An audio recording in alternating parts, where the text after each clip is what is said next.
Okay, so I walked you guys through the process of making the jam. Now we're going to go through the process of preparing it to actually be water bathed and ready to go. So one of the very first things that you're going to need to do, and I actually prefer to do this before I wipe the edges and wipe the seals, is you actually need to de-bubble it. You don't want much for air bubbles in there. It creates more security in the jam if you don't have the air bubbles. I'm sure there's some more reasons to it, but quite frankly, I haven't learned all of those yet. So, Takes practice. everything I'm doing here, guys, it's all a learning experience for me. And as I learn these things, whether it's good or bad, I will share them with you. And what I'm doing, well, if it doesn't work out perfect, I'll tell you what, we will learn how to do it the right way together. Okay, guys? So after you go ahead and debubble that, go ahead and lick the end of this clean. I have no worries about that. Perfect. We'll get that out later. All right, Gemma, put those all back in the box right now, please. Thank you. All right, guys, so you have this magnet here. If the lids you're working with are hot, you know, you kind of want to be a little bit more prepared for that. So we're going to, oh, I'm skipping a step. Hold the phone.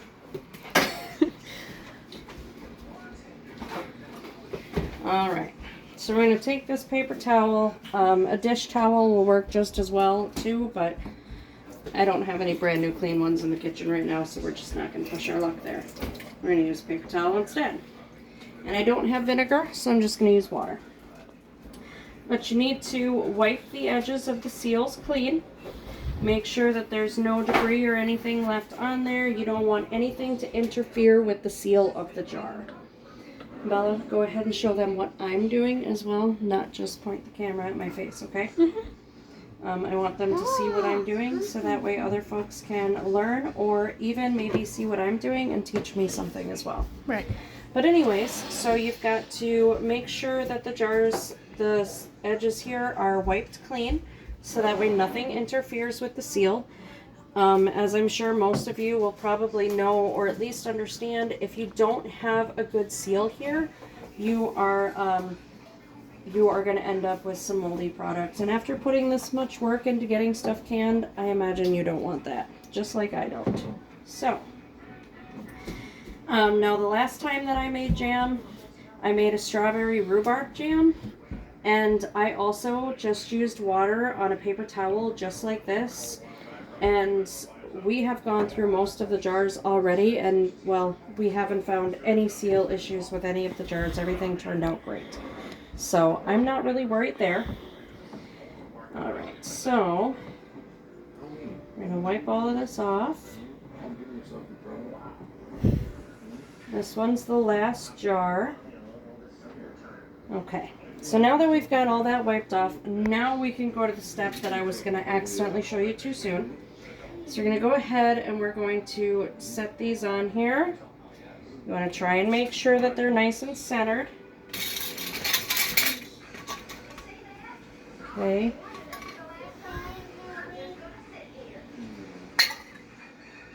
And be careful with this magnet because once you have it placed right, if you're not holding it down just right, it is going to plop off. So, as you know, you saw it do to me. Okay. I'm going to try and have that centered. And then, with these guys, when you guys go to put these on, you only want them fingertip tight. Okay? You just want it fingertip tight. You don't want to go any tighter than that.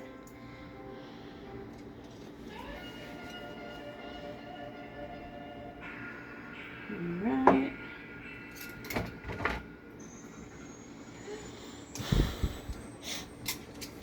And you want to leave about a 1/2 inch to 1 inch of headspace in the jars here. Okay? So that's what I did. A few of them I went closer to a 1/2 inch. Most of them are more of a 1 inch headspace. So, I mean, for the most part, I think that part turned out just fine. Alright, we're going to grab the other lids here. These ones are coming right out of the boiling pot, so do always be careful as to ensure that you don't burn yourself.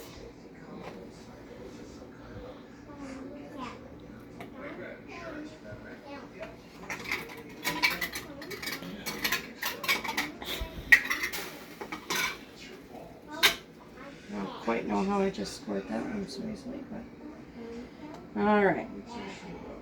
So we got those ones on there. We're going to go ahead and pull these ones out, and we're going to get these on fingertip tight.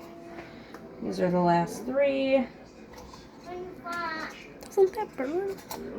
This one's a little warm, but it's not too bad. It's not too bad at all, so.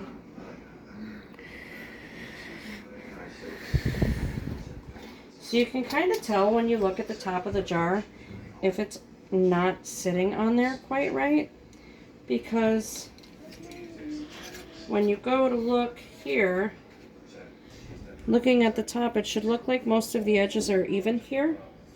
And when I first went to put it on, it just did not appear that way.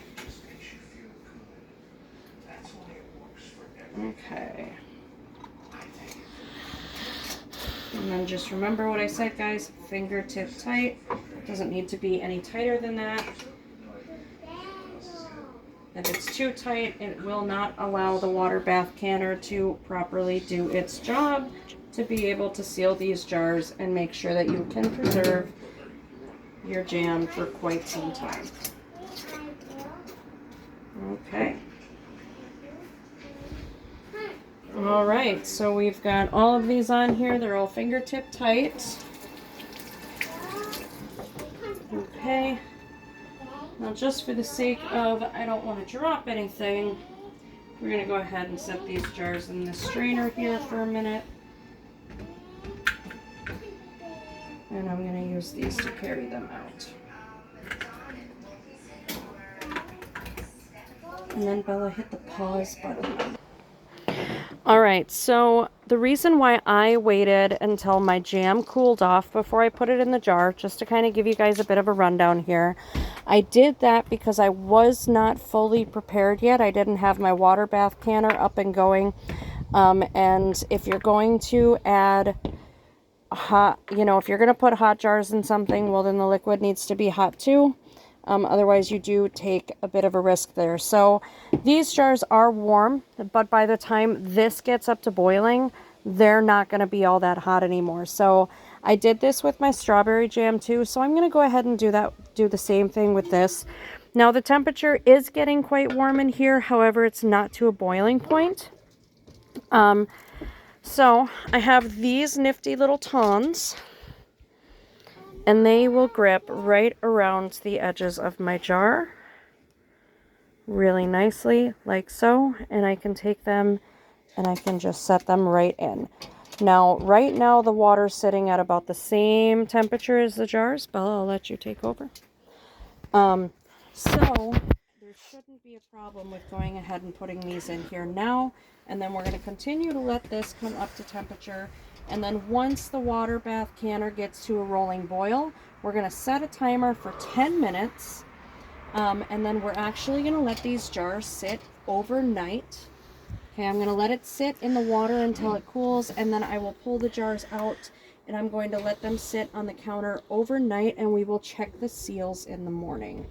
If all is good and well, then I will go ahead and date them. If there is one that doesn't have a perfect seal, well, then that just means we use that jar first.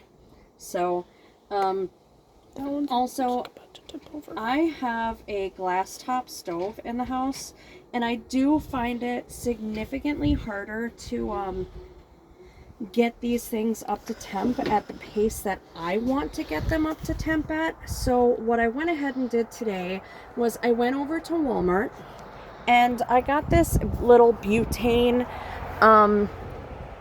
burner. Okay, so with this I can now use this outside, and it's propane, so that's a huge benefit, or butane actually.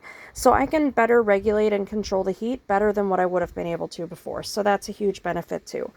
So I will do a video in the morning, and I'll let you guys know how the seals turn out. But until next time, I will see you guys later, and I'll make another video when it's time to make blueberry muffins. All right, bye.